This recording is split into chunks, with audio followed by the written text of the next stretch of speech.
feel like sometimes life is really mental. Dude, that's actually a really good name for a podcast. Even when you lose all hope, you go deeper than you've gone. Hold on till you can't no more. It's really mental.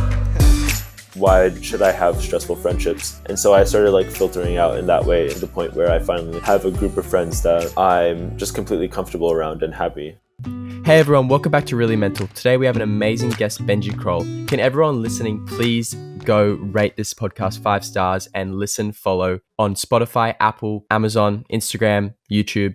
Anywhere that you listen to a podcast, go and listen and rate it 5 stars, please. Now, I wanted to start this off with Will asking you about your journey with social media. I think that when I started using social media, it can definitely be a place where lots of comparisons can happen. And I think that in the context of, growing up in high school and stuff, it can be used to sort of compare what people are doing. For me personally, I think that I noticed sometimes I was getting too caught up in the scroll and losing track of time just going through my social media. And I'd find I'd get angry or jealous at some people when I'd do that. So my journey with social media has sort of been mindfully using it now, obviously, to promote the podcast, my music, to interact with you all at the mental family. I have to use it. And so I do use it. I just try to be super mindful because I think that it can be a place where it's really easy to compare. The term fear of missing out, that's something that I think a lot of people our age will have experienced at some point, whether it's seeing your friends at a festival you wish you went to. You can minimize the effects of it though if you choose to use it mindfully and schedule out time for when you're using it. Make sure you're not really going over that period because it can be easy to get sucked into it. We're going to speak more today with Benji about this topic, also about what it's like to get criticism online, which you may have experienced before, whether it's just one person or in Benji's case, thousands of people. And also remembering how to appreciate the people who do value you, which for Benji is a lot of humans, hopefully listening to this podcast today. So with that in mind, Harry, I'm going to kick it to you before we start things off. Have you had any experiences with social media that you wanted to note before we got into it? Yeah, I think definitely I've had my experience and I get a lot of anxiety from social media and all the expectations to always put out content and the expectations for things to get a certain amount of likes or certain amount of follows or certain amount of shares. I think that those analytics I've kind of learned to separate myself from because social media is just a tool to connect. And then apart from that, it isn't real life. And it's so close to real life that it feels like it is, but it's not. And I think reminding yourself that it's not is really important. I would say definitely being a creator on social media can be hard just off the back of that. I sort of just remembered to mention that. It can be difficult with this constant stats and the likes as a way to sort of measure ourselves or our worth. And that's really another trap. And that can be really tough. It can be anxiety inducing to post a photo because you want it to get a certain amount of people who validate us or myself. So that can be really tough. Hopefully with this podcast, we can create more of a platform where you can see sort of the people behind the photos and understand that it's not you that is just going through this. You're not alone. So with that in mind, let's welcome Benji to the podcast. If you're listening and you enjoy this conversation, please send it to a friend, maybe your friend group chat, and let's kick things off. Just want to let everyone know that we have an Amazon AMP show every Sunday at 7 p.m. PT and 10 p.m. ET with amazing guests similar to the podcast. Please go check out the Amazon AMP app and follow us at Really Mental. So Benji, welcome to Really Mental. Can you please describe yourself for people who don't know you?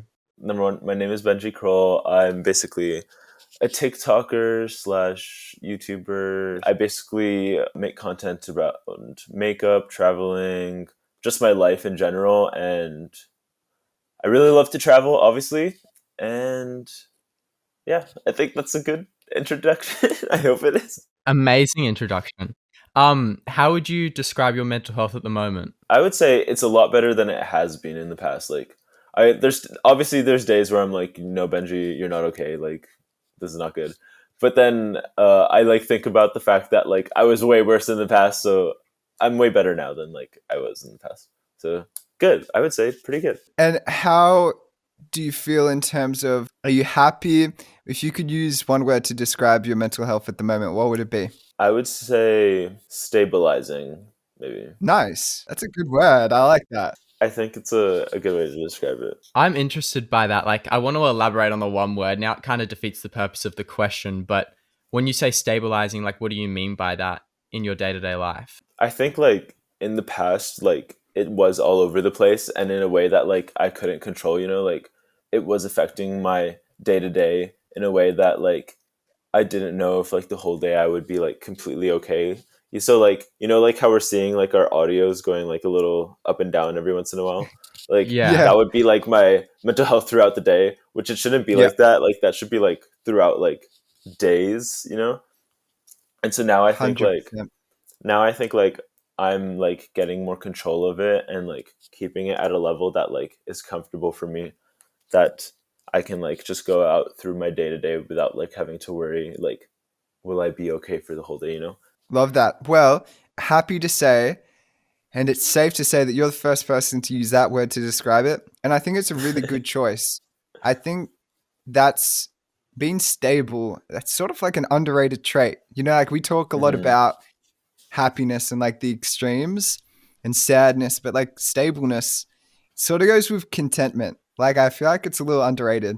I feel like everyone's always like, oh, you have to be happy. You have to be happy. I want to be happy all the time. But like, I just want to be stable, you know? Like, I'm fine with being a little sad. I just don't want it to like affect my whole life, you know? Like, being sad is good and normal as long as you have control over it, you know?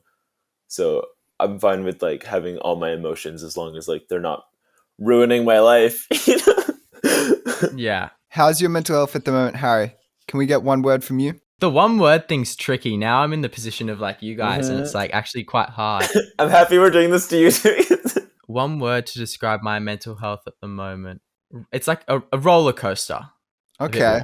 Okay. Like kind of like the opposite to Benji in a sense. Like it's, I want to use two words, but I'll hyphenate it, like a stable roller coaster. Ups and downs all the time, but it's like they're like mitigated, you know what I mean? They're not extreme ups and downs, but they're like small ups and downs all the time throughout the day, you know what I mean? Your peaks and your lows aren't enough. It's like a huge rise to the top and a huge fall. It's enough to sort of be balanced. I'm not like happy as shit, but I'm not like sad as shit. Like I'm kind of like in between like this section. And like, but they're happening frequently throughout the day. So that's where I call like add the roller coaster part in. What about you, Will? Yeah, well, I think that's really interesting. And we're going to have a really good chat, I know, because we can talk about the difference between the two of you with that. I can relate to being in both of those states. I think at the moment, I probably let myself, I want to say, I'm going to say grateful. Been spending a lot of time focusing on gratitude today. And I would say overall recently, thriving. I would say thriving. It has been a really good start to the year for me. Maybe one of my best in many years, especially recently. So I have to say that I've been really enjoying life. Of course, over the period of a couple months, I always find that, say out of a 4-week period, I'll have a couple days where I'm like, damn, like something will happen or there'll be some obstacle to overcome.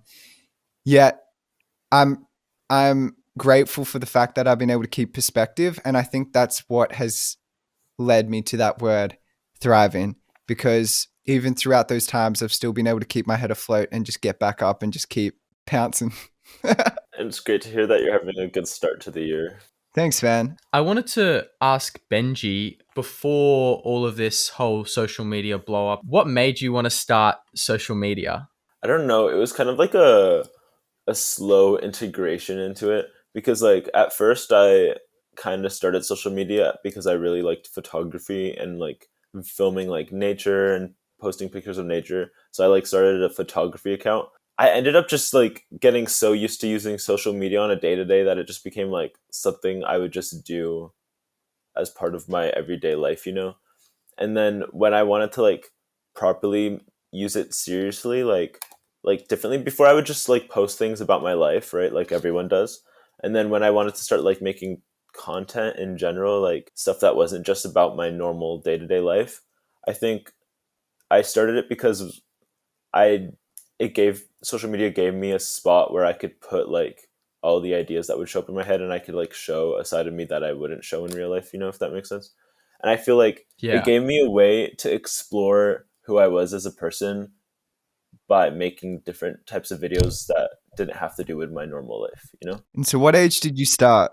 Using it just like normally, probably around like 14, around like the Vine era. But then like properly like using it like to show who I am like around 18, I'd say. Okay, cool. Putting yourself kind of like out there on social media can kind of be daunting because you're like putting yourself out there for external judgment. Like, how have you dealt with that, and like what made you want to put yourself out there for other people to see and I guess put their opinion on? Even with my photography account, like I was so scared about like people at my school, like because everyone else would just post like pictures with like at the lake with their friends, and I would just be like posting a mountain, which I guess is like pretty like normal, but like in my mind I was like, oh, I'm not posting what every other kid in my school is posting.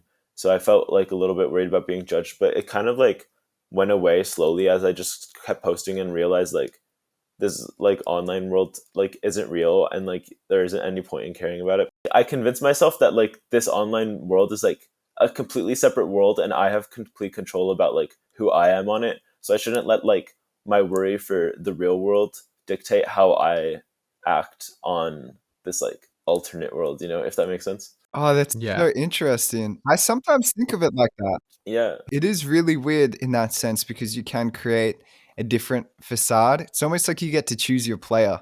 Yeah, exactly. Do you still do photography? Is that something that's still a hobby of yours? I mean, still like always love taking pictures and videos of my friends. Like I'm like one of those people in the friend groups who loves taking pictures of everyone constantly, like every 2 seconds, to the point that it might annoy my friends sometimes. But I when it comes to like nature photography, I feel like I like that too. Just I never have that much time anymore to do it, but I really enjoyed it. How has your outlook on social media and life online affected your mental health? My mental health definitely got worse as I started social media. And I think that just probably came along with like figuring out who I was, because before social media, I probably like kind of like forcing myself to act a different way than I really was, because like acting like everyone else is because you're worried about like being judged in your school or something like that. Of course. But so obviously like when you're trying to figure out who you are, like you're gonna get a little bit stressed about it and a little bit like anxious, because you're like, who am I, like that type of like self-realization thing. My mental health definitely was affected by a lot of the judgment that you also receive online, which even though I said like, oh, it's like not real, but like it is real, because like seeing thousands or millions of people say something about you or like comment something mean about you will obviously affect your mental health. Like there's no way in saying you can't. Like everyone who says, oh, I don't let it affect me, it does affect people. And I think social media, like just like anything, has goods and bads to it. So it's definitely affected my mental health in good ways, but also bad ways.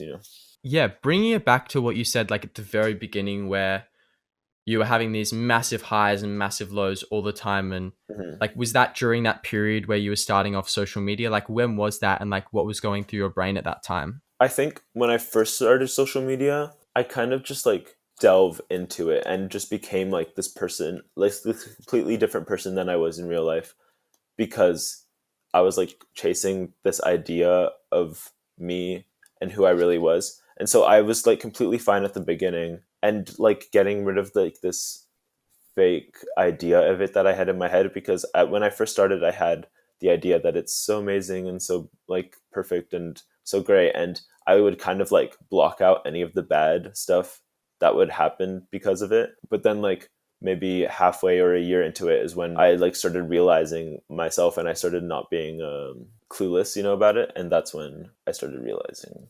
What are some of like the negatives and the bad things of social media and the online world for those who aren't necessarily like creators? Like what I'll say is like basically for non-creators as well, like in social media world and the online world, like there will be bad people who will use it for bad things, like people will like put up this a fake like amazing image of themselves online when in real life they're not as great, you know, and they're just using it and will just like use social media to gain bad things. And so like that could happen to like even non-creators. Like there's people who like go online uh purposely trying to do bad things to other people. So and that happens to creators as well. Obviously like the hate comments, which people like, I feel like I said, people see the online world is not a real world, so they think they can go on and like just say mean things about people because it's not real, even if they wouldn't say it in real life, because they see it as like as if like I feel like people see it as like an interactive movie, you know, like they're just interacting with characters, they're not interacting with real people, when in real life they wouldn't do that. It'll make you lose a bit of your confidence online if you're like seeing people who you'd like to be like, or like, Yeah. but you can't, you know. It's like the typical things that you hear about. Like it's so cliche, but like it really does affect your mental health, even if you don't realize it, you know. What's something that keeps you going and using social media? Is there something that excites you or like you love about it that you can do with it? There's negatives and positives to social media, and for me there's, I think, a million more positives, because I've learned to like not let the negatives, I've learned how to deal with the negatives in a way so that I can enjoy the positives, you know. And I think what drives me to keep using it is that like it's just fun, you know. It's like a fun way I can like show myself online, and like I'm a really like creative person, I think, and I love coming up with like ideas and little stories, and like I'm also a very impatient person. So I when I have these ideas, I don't want to just like write them down. I want to like do them instantly, which is why like something like TikTok is like so good for like a person like me, because it means I can instantly go and make my idea within like 5 minutes and then have it ready. And I think that's what like keeps me doing it, social media, because it gives me just like an outlet for my mind, you know. How do you spend your time online? I feel like I've started like looking at the online world as like part of like just normal everyday life, so that I don't even think about what I'm doing online. But I think I like looking at it for inspiration mostly. Is it weird to think about your journey? Do you ever sit down and sort of reflect on how far you've come or like the community you've built?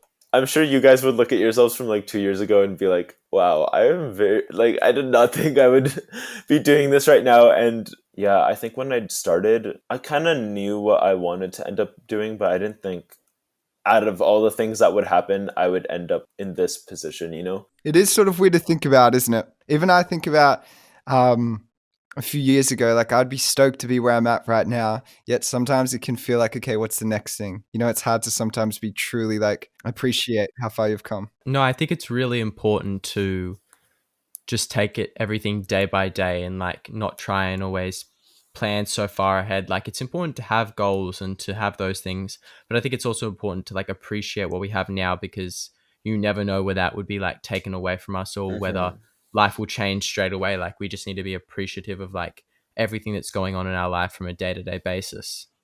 Yeah, be appreciative, I think, and take any opportunities that come, because I feel like a lot of people like staying comfortable in the position they're in because they're worried about like taking another opportunity. Whenever something comes along that like you think is good for you, don't like hesitate and go for it, you know. Yeah, exactly. When you're reflecting on your whole journey and like the ups and downs, when has been the lowest point in your life so far, and how did you deal with that, if you're comfortable answering that question? I mean, lowest point was probably when I became like extremely depressed because of a massive amount of hate I was getting online.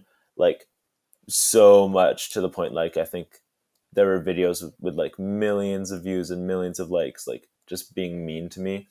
And I think like that was obviously something hard to deal with. It was also like to the point that made me realize more like what happens online can like affect your real life, because like hate online was like transitioning into my real life, to the point that like if I wanted to walk my dogs, like someone would be like throwing something at me, or people would be shouting things at me, or people would be sending things to my house and stuff like that. I would like look at the online hate as like something that isn't real, but it made me realize, okay, well, it can become real, you know. Then I was like, I got out of it because I was like, I don't like this. Like, I don't like sitting in bed all day. And like, it took so much effort to like get out of bed and start doing stuff. But like, I had this like help from speaking to like people, and they're like, you just have to start with something small, like brushing your teeth, you know. I started first by just talking to my close friends who were like always there for me, you know, having like a normal conversations with my friend, you know, to get myself in a good mindset. And after speaking with them, like, and realizing like, okay, like I need to start, like, I can't just stay in bed all forever. Like, this is not this is not okay. So I just like started with small things like brushing my teeth, showering, getting out of bed, doing exercise, like small things to like be healthy, as like every person does. Oh, eating. Yeah, I've like started eating properly again. And then like once you like start doing like the normal like human stuff that you need to live, you start feeling a lot better, and like start feeling more motivated to like fix what's going on in your life, you know. How was your journey finding a therapist? Because in some respects, I don't know how many therapists would like have their clients be known on the internet or have that, you know, level of, I guess, attention. How was that process for you? I went through like maybe like 9 therapists, and it was like so confusing because like I would try to talk to them about something and they would just not know what I'm talking about or not understand, because they were all like really like old therapists, which are good. Yeah. Just like they don't know anything about social media world. They're at the time of like emails and like, Yeah. I found like a therapist who was on TikTok, who like had a TikTok account, and I was like messaging him. I was like, okay, you have TikTok, I have TikTok. Let's see if this works. It didn't work either. I was like, what? I was so confused. And then I finally like found someone. They were actually like were able to like properly help me. And it's like, because I think what I was mainly looking for was someone that I could like talk to more, like a friend who understood everything, you know? Yeah. Me, I was fortunate. On my first one, I found a great therapist. Yeah. So what kept you inspired during those times? I'm gonna be honest, I was not inspired. I was like, after each one, I was like, there's no hope. I will never find someone. Like, I should just give up. And then, like, maybe in between each therapist, I'd have like maybe like a couple weeks, and then someone would be like, okay, Benji, but you need to talk to someone. Like, you're obviously not okay. Like, this is not okay. Yeah. And then I'd be like, okay, you're right. Which is also kind of like hypocritical of me, because I've said online it's super important to talk to therapists, True. which I was trying at the time, and I'm like, yeah, guys, I'm trying, but eventually I did, you know. So did it like help at all? I think it did a lot, because it also helped me find like really good friends.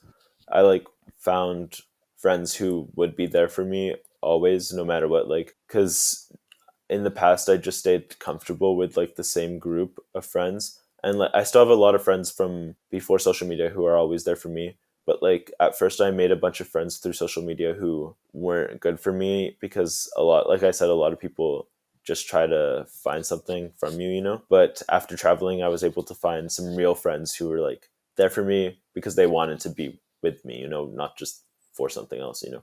How did you go about kind of like filtering through the bad people to get to the people who are genuinely good for you? Okay, at first I was like, how are people having fake friends online? Like, all my friends are so great for me and so nice.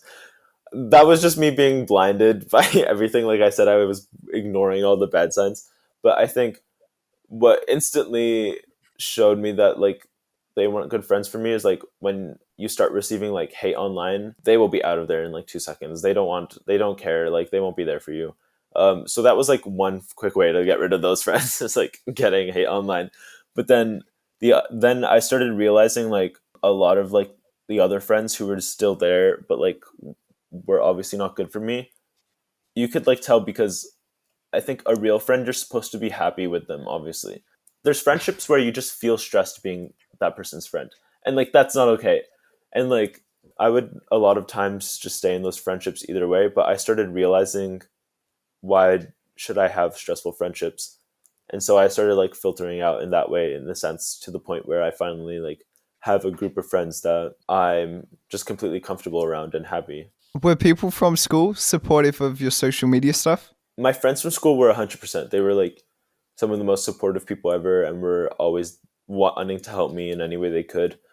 obviously at school there's bullies and stuff, and in my grade everyone was like pretty much super nice. There was like some of the mean people. It was always the grades below me who would always just be bullying me. I don't know why. I would like walk into the library and they'd be like, "Oh, you're so famous. Can we have a picture?" Blah blah. I think my principal also like was really mean to me because of social media. But besides that, he kind of like put me on spot in front of the whole school once on like an assembly. We were doing an assembly about being safe online, and he used me as an example. He was like, and Benji Krol is an example of what not to do online. And I was like, What were you posting? Mountains? no, nothing. I just didn't have a private account, which is what he was saying you need to have. And he was like saying, "Oh, you should." It wasn't anything bad. I wasn't posting anything bad. I don't think I've ever posted anything bad. The WAP challenge. Oh my god! Probably has a secret TikTok account that he uses, and he just didn't want anyone to know. Exactly. Damn, it's so interesting. It's also pretty crazy the reaction that teachers can have. I feel like it either goes two ways. Yeah, I had a couple of teachers from high school because I started music when I was really young, like 15. That was so supportive. One of the teachers, when I would have to be calling my record label, would let me use their office, and this would be during school. And it was so nice of them. that is so good. And would let me leave classes to do that. And then others were like super like, similar to your experience for some. So it's so interesting, the reaction sort of, I feel like we can continue to get better at like giving young people, I guess, more freedom when it comes to careers. There's so much you can do now. Like, look at you. And that's not a career path or a career plan, that the career counselor would recommend. Just being respectful of the things that people enjoy doing, as long as they're following like their dreams and following like the things they're truly passionate about. And that's like the most important thing, because you can be successful in like anything that you really love. You just have to be motivated to work in it. I went to a British system school, and at my school they had, when I first went to it, because I was moving from an IB school, they were giving me the list of subjects I could take, and one of the subjects was media, and I never saw media as a subject you could study. So I asked like the principal who was there with me while I was deciding. I was like, "Whoa, what do you learn in media?" And he was like, "Nothing. Like, it's not important. You shouldn't study that. Go for like math. Go for economics." Or so I was like, "Okay, I guess I won't go for media then." And then I went for economics, I think, and like I was okay at it, but like I wasn't happy doing it. So I decided one day, I'm like, I'm going to go see what they're doing in this media class that they told me is so bad. And I went, and it was like so interesting to me because it was like everything I wanted to be learning about in school, and it gave me the opportunity to. And it was just the fact that the principal told me like, no, you shouldn't study that. Like, it's not important. That made me so mad. I was like, well, I'm going to go study this now. So I instantly went to my economics teacher. I'm like, I'm not going to do this anymore. I'm going to media. And I went and started doing that. Man, sometimes it's just one person, isn't it? And it can really affect the high school experience, which is pretty crazy. Yeah. I wanted to bring it back to social media for a second and ask you, Benji, how has social media given you the freedom to express yourself and your sexuality and you as a person? Number one, it gave me a place I could actually learn properly about sexuality and stuff like that, and like see people of different sexualities like posting online, because at school you can't learn that, and everyone who was like not straight or of a different sexuality would kind of be pressured into not acting that way, so it's kind of like you never could see what the different sexualities were, and like, or anything like that at school. And when they did teach it, it was always something like, so like, oh, hush hush, or like funny to talk about, like nothing important at all. And the way they explained it was just like buy a textbook, which is like not a way you should be learning about something so personal. So I feel like the best way was like able to come to terms with it and like figure myself out is like seeing people be completely themselves, and that was the best way for me to figure out who I was.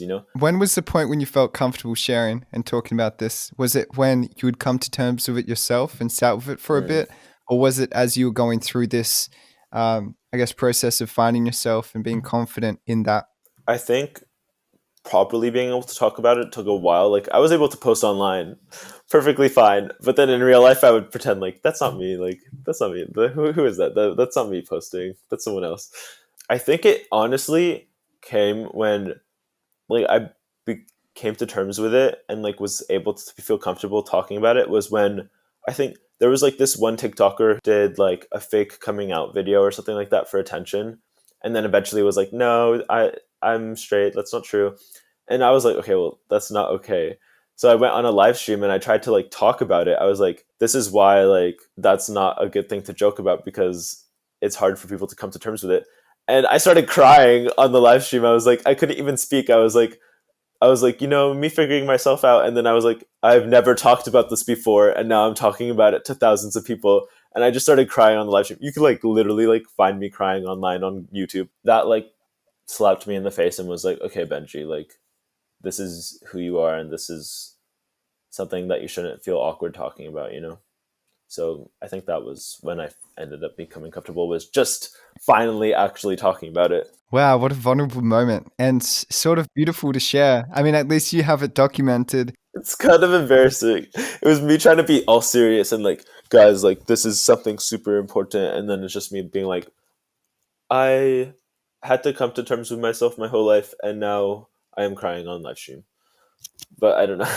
I think that'd be a really hard moment to share, and I've definitely never been put in that position to have to be so vulnerable online. How has your sexuality and this whole journey affected your mental health and identity? I think it definitely left a lot of unresolved trauma throughout my life, because obviously I was like ignoring it. So it definitely affected my mental health in a way that I still sometimes think like, am I actually myself? And sexuality is such a weird thing. Like the different sexualities are just made up by us. Like we just decided to put names to them, but like Labels. yeah, they're just labels. Like I don't like labels as much, because I think like you just like who you like, you know, you just like, if someone comes along and I like them, then yeah, I like them. So I don't like looking at as me like with a label, but I like say like, oh, I'm bi to like make it easier. But for a while I was like, I need to label myself because I didn't know who I was, and like I need a label because I want to figure out who I am. But like that just will leave you constantly thinking, did I choose the right label? Am I the who I actually think I am, you know? Feeling a little trapped. Yeah. So I just decided like better just be you. Actually talking about it, yeah, it was like pretty freeing. I felt really way more comfortable and like with just like talking about it generally to people and online. So it was like finally like just saying it properly out loud was like a good way of like feeling, like you said, freeing. I think the thing that Harry and I talk about quite a bit on this podcast so far is the fact that there isn't a blueprint for growing up, right? Like even for all of our life, particularly when we leave high school, it's hard to know which path to take all the time, how we're meant to be in certain situations. Was there a time when you felt, I guess, like, oh, I have to be this way? You know, maybe I have to be straight, or just you had to be a certain way for the world.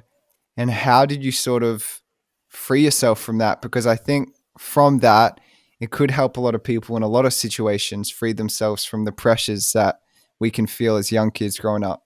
Yeah, like you said, there's no blueprint, but everyone thinks there is a blueprint, you know? Everyone True. thinks there is something they have to follow along, but that's just because everyone has these expectations for themselves that are created by like what they see everyone else doing. Well, yeah, but as growing up, I was like, oh, well, I have to be purely straight. And then when I like started liking a guy, I was like, okay, well, whatever, like I'll just deal with this, and like I guess I'm bi now. And then after I got out of that relationship with the guy, I was like, wait, but like I don't know, I feel like I'm straight again, like I don't like guys anymore. And then I was like, wait, and then I was like, wait, now I like guys again. So I'm like just confused. So I was like still even confused after being in a relationship with like both genders and everything. And I'm like, that's when I was like, you know what, why should I care? Like I'll give myself a label to people who need it, but then for myself, I know like who I am and like in general. So I shouldn't have to worry about that myself. If someone else needs to know, sure, but like I know who I want to be and who I am, so I shouldn't like need to be stressing about that all the time, you know?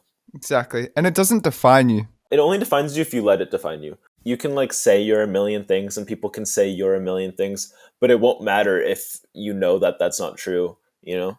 So it's just like being whatever you feel in the moment. We need more shepherds. We need more shepherds. I will say that. It is scary. And difficult sometimes because whether it's career path, identity, sexuality, so on, there are standard paths that are walked in all of those things.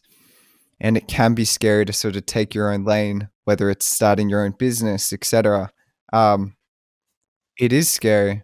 And so that's why hopefully we can inspire people to do similar things to us, which is following your passion. What do you want to say, Harry?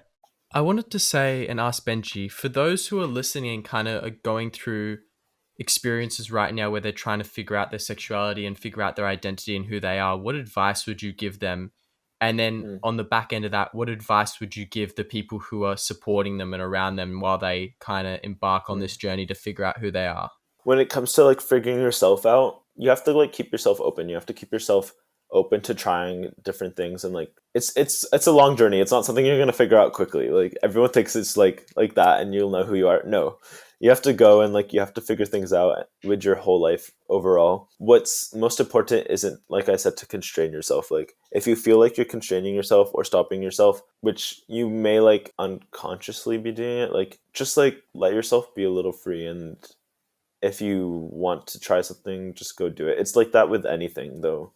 And when you're like trying to support someone, just let them know that you're comfortable with like the subject. I feel like a lot of friends who don't know how to deal with like people figuring out their sexuality and stuff like that, they just need to create a good environment like that there is online, you know? Because the reason like so many kids go to the online world and social media world to figure out themselves and to figure out their sexuality is because they don't feel comfortable like that in real life. So like give your friends or siblings or whatever that environment that they like find online in real life, and just like be talking about these things like generally in normal conversations and make it a part of like everyday life. Because I feel like that's how you like let someone know like, oh, if I want to be myself, it's already a safe environment to do so, you know? Because how are they going to know it's a safe environment if you're not making it a part of the environment? I had a question actually I was thinking of when you were saying this. They're two separate worlds, yet sometimes social media and real life can merge a bit. And I feel like that happens, at least for me, with my most immediate people around me, which is my parents and stuff. Were they supporting you? Did they not see it at all? How did that go? At first, I kind of like just kept it hidden. And I kind of just like didn't say anything to them. And then I just, since I was doing it full, like just being myself fully online anyways, it's like they're bound to find out about everything to do in my life. Yeah, they were like supportive. It was just like normal. My mom was obviously a bit pushy. She's like, what is going on? Like, what is this? And I was like, I don't want to talk about this. Yeah, it's like you kind of want to ignore it for a while because it's like your parents and your family. It's like awkward to talk about stuff like that. But once you talk about it, then it's like you said, it's like easy after that. And they were pretty supportive. With having such a large audience online and kind of the online world mixing in with like real life, what's your craziest fan encounter?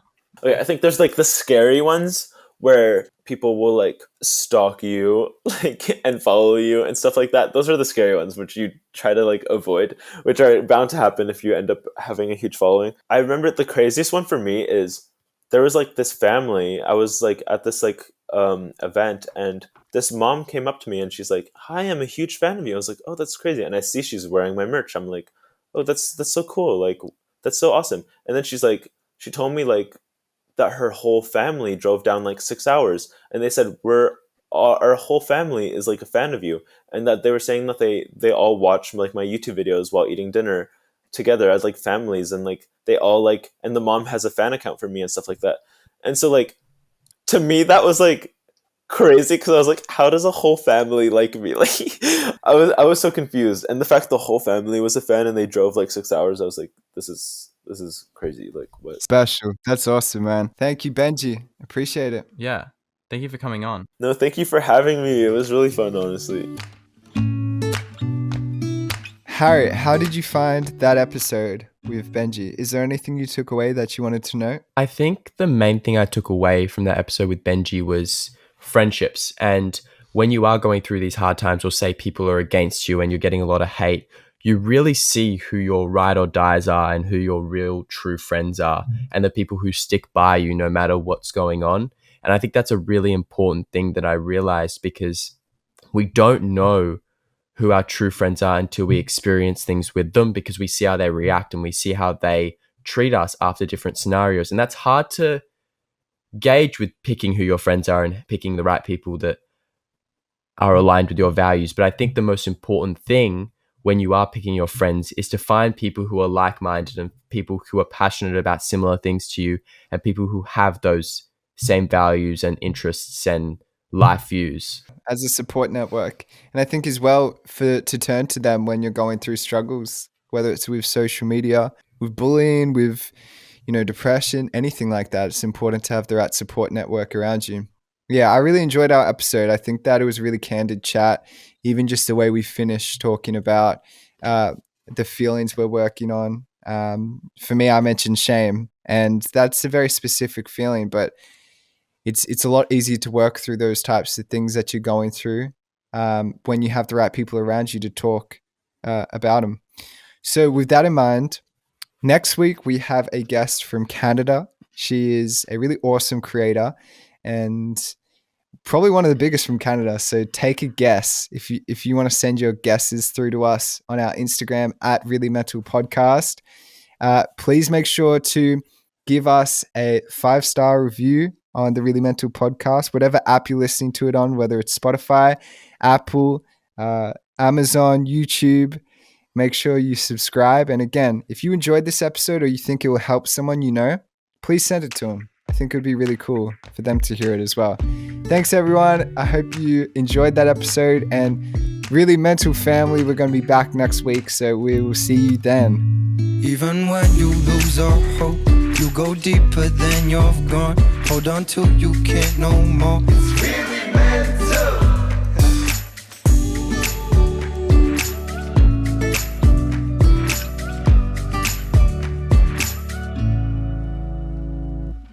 Hey everyone, we have a Really Mental show on the Amazon AMP app. We're going to be hosting live conversations with some of your favorite guests, including some of the ones on here. So make sure you go follow us on the Amazon AMP app at Really Mental, and we want you to know that no matter who you are, you're not alone. So hopefully we'll see you on Amazon AMP at 7 p.m. PT, 10 p.m. ET every Sunday.